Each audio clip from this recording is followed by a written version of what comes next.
prosperous, productive, and self-sustaining people. We know that as long as our people continue to carry on the torch of culture and identity as Armenians, we will persevere and grow toward a brighter future.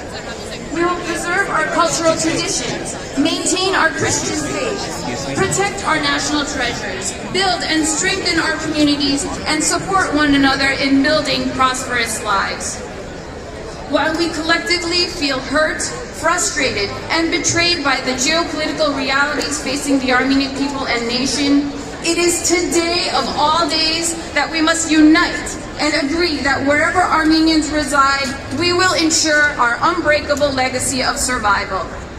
For despite the gravity of the crisis we have faced since 2020, let us not forget the outpouring of solidarity by Armenians across the world.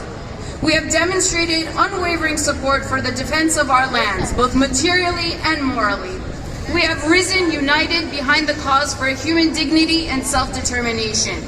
We speak as one voice to appeal to enlightened governments, principled media and academics, as well as people of conscience to expose, condemn, and hold the perpetrators accountable, acting a century later, just as we did a century ago. Yes, the crimes perpetrated against us 107 years ago, and especially those repeated in recent years and days, sadly remain unacknowledged and ignored. Crimes that have denied generations of Armenians the right to live on our historic lands, a fair trial for acknowledgement, and the right to mourn in peace. Denial and indifference continue to test our strength and endurance. Let the eternal flame that burns in each of us be fueled by this strength and endurance. Let us promise to keep the memory of our blessed saints alive as we strive to build a brighter future for the shadows of a dark past. Let us promise to celebrate our blessed ancestors. Survival against the odds is embedded in the Armenian DNA. Our history across the ages is all about regeneration. This should give the adversary ample evidence that when viewed in the big picture, it is waging a war of lost causes. And although we may find ourselves at a loss for hope, we must remain grateful for all we have overcome as a people, faithful to our beliefs, and fortunate to belong to one global Armenian family that always takes care of its own. In unity is strength. Thank you.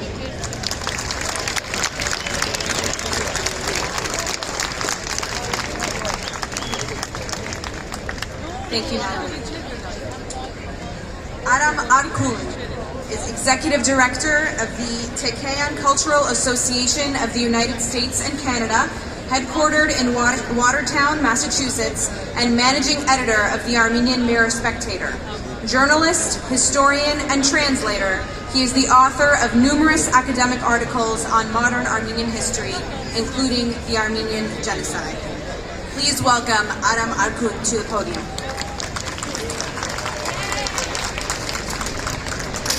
Thank you very much, Your Eminence, very reverend clergy, and esteemed guests. First of all, thank you all for your patience. You're a very good audience.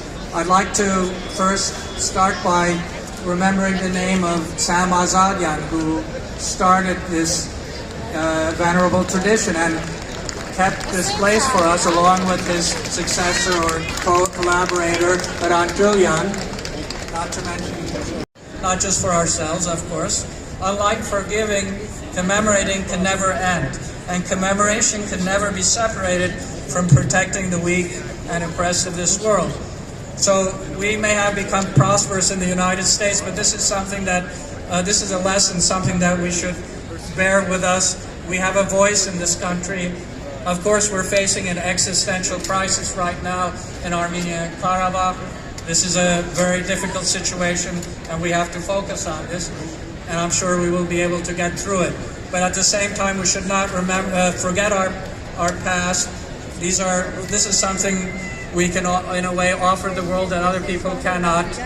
And I know that all of you who are here already know this, and you will share, as our forthcoming generations will share, in this task, and hopefully make the world a better place as much as is in our hands. No matter what great powers do, we know what is happening in Ukraine. We know our lesson is, great powers will do what great powers will do, but we as people have a say.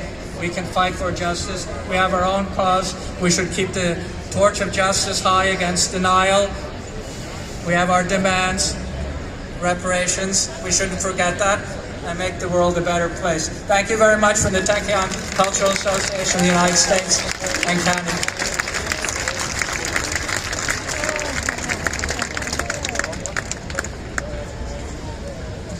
Thank you, Adam. Next, our representative from the Armenian National Committee of America, Dr. Ada Chalyan, currently serves as the chair of the Armenian National Committee, Eastern Board Region, and has a long history of service in the Armenian American community. He is a professor and surgeon in the Department of Head and Neck Surgery at the University of Pennsylvania, Philadelphia. It's my pleasure to welcome Dr. Chalyan to the podium.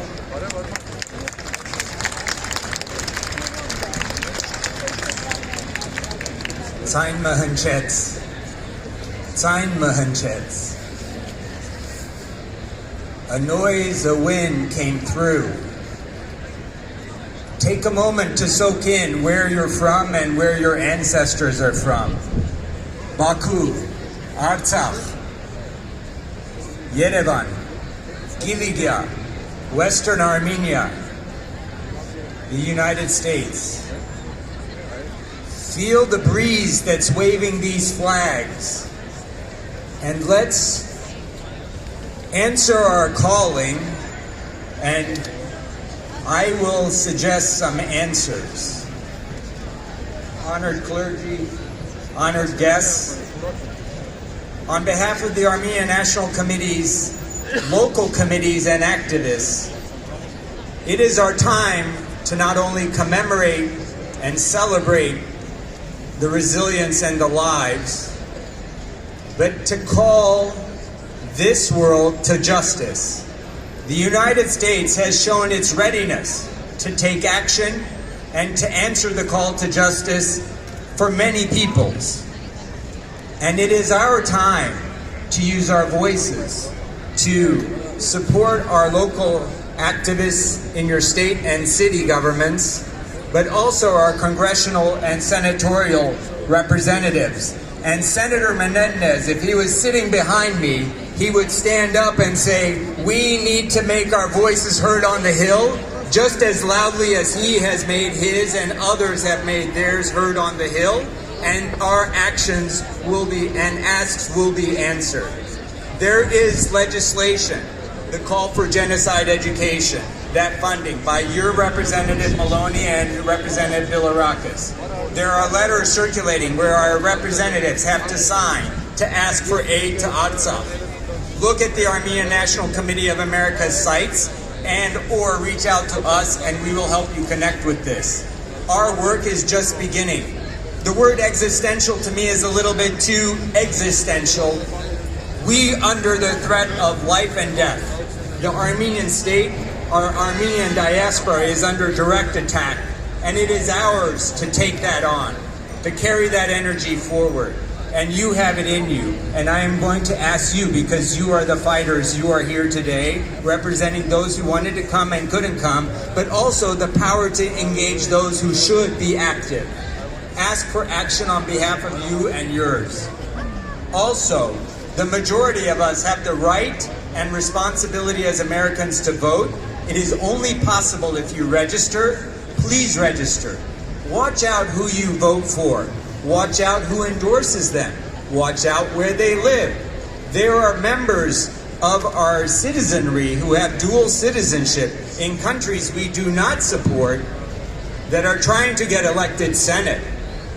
They also do not live directly, at least in the way I would define as a Pennsylvanian, in the state that they will represent. We have to be vigilant, and we have to be active, and I am asking you to carry your commitment and make it a call to action to others you know. On behalf of your local ANCs, we are ready and willing to work with you. Thank you for your support in the past, and thank you for your support in the present. Thank you for the invitation. Thank you very much, Doctor. Representing the Armenian Bar Association, Attorney Scott Manikian has been a member of the Board of Governors of the ABA since 2015. He's a partner and chair of the Employment Law Group at Riker Danzig, with offices both in New Jersey and in New York. He's a great lawyer and he's a good person, which is unusual for lawyers. I'm not kidding. Yeah, okay. Thank you, Armin. Barev, and good afternoon, ladies and gentlemen. It's one of the greatest honors of my life to stand here before you on this stage a little over 100 years after my grandfather arrived from Sebastia to Ellis Island in New York City after a stop in Marseille. I have 2,000 maps. The Armenian Bar thanks the Knights of Vartan for all of your efforts in planning, orchestrating, and managing this incredibly important event for many years. A lot has changed since the last time we were able to freely assemble here in April of 2019. In the fall of 2019, both houses of the United States Congress passed resolutions recognizing the genocide. In early 2020, the planet began dealing with a pandemic. In the fall of 2020, Azerbaijan and Turkey continued their grandparents' bloodthirsty genocide for 44 days in Artsakh. We lost Hadrut, Agdam, Lachin, Kalbahar, and Shushi. And we also witnessed their committing countless war crimes, crimes against humanity, and the desecration of all things Armenian. Last April, on April 24th, President Biden finally used the word genocide in the White House's annual statement. While President Reagan had used the word in 1981, none of the presidents between them had the courage to state truth, out of a concern that they might alienate the Republic of Turkey. In his statement, President Biden went on to acknowledge the significant contributions of Armenian Americans and how we have enriched the United States in many ways. He then said, quote, "We honor their story. We see that pain. We affirm the history. We do not do this. We do this not to cast blame, but to ensure that what happened is never repeated." I fiercely disagree. It is long past time to both cast blame and hold those responsible accountable for the systematic, institutionally orchestrated crimes against the Armenians, Greeks, and Assyrians of the Ottoman Empire beginning on April 24th, 1915. Many of us have been at this event in years past. We have helped accomplish step one, the United States governmental recognition of the genocide. We are just getting started.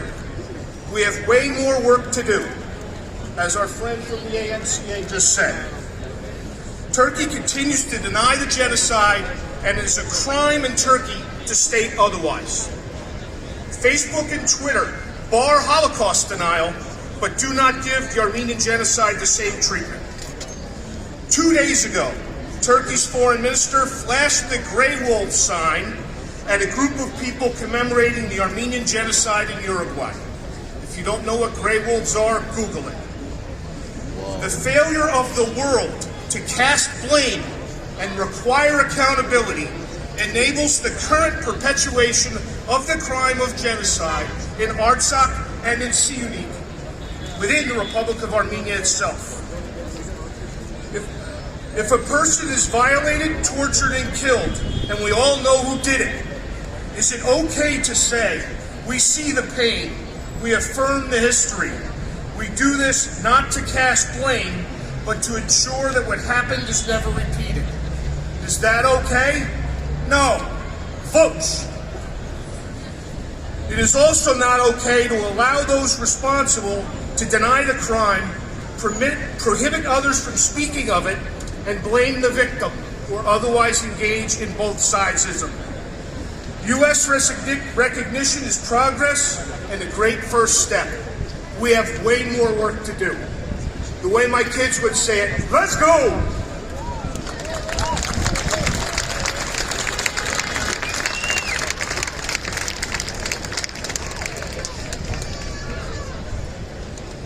Our next speaker, Alisa Hovagimian Anel, a hospital chaplain in Pennsylvania, serves as the Religious Affairs Coordinator for the Armenian Council of America.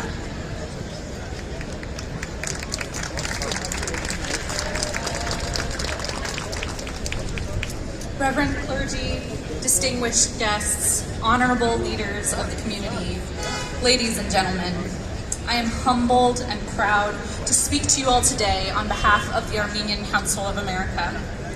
Today, we, along with people all across the world, remember the first genocide of the 20th century. Today marks the day in history when 107 years ago in Constantinople, present-day Istanbul, more than 300 Armenian leaders, writers, and professionals were rounded up, deported, and killed, along with 5,000 ordinary Armenians who were brutally butchered in the streets and in their homes. Over 1.5 million Armenian lives were methodically and maliciously taken by the Turkish government. Lands, property, churches, and other pillars of Armenian culture were vandalized, desecrated, and destroyed. These were acts of hatred and violence, and they have yet to be atoned for. In fact, they have been compounded, as we've seen by the Turkish government's 107-year policy of denial, all the way to the outright aggression seen in the 44-day war, whereby Azerbaijan's tyrant Aliyev, aided by his Turkish counterpart Erdogan, proceeded to attack and destroy the Armenian peoples in Artsakh. This was a continuation of their forefathers' legacy of raping, killing, and pillaging the Armenian people and their ancestral lands. The Armenian survivors of the genocide, who were spread to the far corners of the world in diaspora, have fought tirelessly for recognition of the crimes against humanity perpetrated by the Turkish government. We have time and time again offered the hand of friendship, only to have it thrown back at us in contempt. For decades, the world ignored our plight and turned a blind eye to the truth in the name of expediency. But it is now that the world truly sees the price to be paid for their willful ignorance. From the wars in the Middle East, to genocides in Asia and Africa, to full-pitched battles on the fields of Europe, the world can no longer ignore the terrors that are bred by indifference to hatred. Convenience and expediency are not worth the barrels of Azeri oil that are stained with Armenian blood. And losing one's soul is not worth the laundered money that is soaked with Armenian blood. So now, more than ever, it is clear that if the Armenian people are to ever find peace and comfort in their homelands, there must be a change of heart from their neighbors. We call upon the United States to continuously reaffirm recognition of the Armenian genocide. We call upon them to apply the necessary available pressures upon those who would deny it, and they must come to terms with these crimes that were committed 107 years ago. We also call upon the U.S. administration to take a stand against these fascist regimes. These regimes that aim to harm not just Armenia, but other neighbors and minorities in the region. Stop arming and stop giving funds to Turkish and Azeri fascist and dictatorial regimes. Only then can a true and lasting peace begin throughout the region. Only then can the pain and generational trauma endured be addressed and begin to heal. Thank you.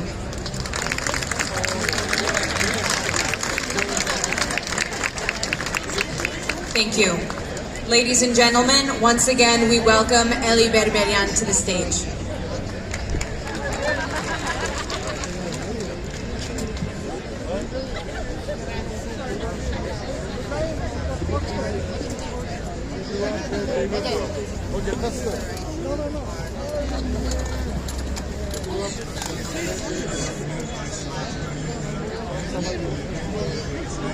Որուն առաջինը պիտի լա, չեմ գիտեր եթե դուրսեն լսեցիք մինչև հիմա, երեք երկ պիտի ներկայացնենք, առաջին երկը պիտի լա 1909-ի նվիրված երկը, որը կնշե Ադանայի գոտորածը, որուն զոհերը կացին ավելի քան 30,000 հայեր. 30,000 Armenians were massacred in Adana in 1909. This song commemorates it, followed by Kedashen, a song that's very dear to everyone's heart, followed by a song that talks about unity, Hayer Miyatsek Miyaz.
Հաղթանակի մեր վերջին երկու երգերը Քեդաշեն եւ Հայեր միացեք միասնապար։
Հայեր միացեք հայեր, Արցախը մեզ կանչում էր, կկանչե ու պիտի կանչե մինչև Հավիդյան, եթե չմիանանք, չենք կրնար ետ մեր Արցախը կերել, միացեք հայեր!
Let's go,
Thank you, Ellie, and thank you, everyone. That was fantastic. One of our last speakers, we've saved one of the best for last. John Liu is a New York State Senator representing a broad area of Northeast Queens.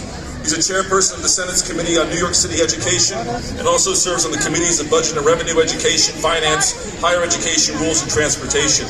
John was the comptroller of the City of New York and a New York City Council member. Currently, John teaches municipal finance and public policy and master's programs at the City University of New York and Columbia University. Please join me in welcoming Senator Liu. I just started. He's been here before. So. Thank you for that introduction. It was starting to sound a little bit too long. And it's bad enough I have to follow those fantastic singers. It's unbelievable. First of all, it's great to see everybody. It's been 3 long years since the last time we were able to gather right here in Times Square, the crossroads of the world, commemorating this genocide that took place 107 years ago. Now, I've been to many of these, and it doesn't get any smaller. And, you know, we live in the era of what they call fake news. Fake news comes, and it goes, and it disappears. The truth never disappears. Even after 107 years, it is an important memory. And finally, the President of our country, the United States of America, has called what happened to 1.5 million people beginning in 1915 what it is. It was a genocide. That is exactly what it is. And until people recognize what happened, we're doomed to repeat the same evil, the same mistakes again. The recognition has to take place. The apology has to take place. That's why every year we gather here on April 24th, sometimes around April 24th, but this is the day this year to remember the beginning of this genocide, and so that we don't forget, so that the world makes amends the right way. Anyway, I'm sorry I'm late today, but I did not want to miss it. Thank you. Bless you. Keep coming every single year until we get this right. Thank you.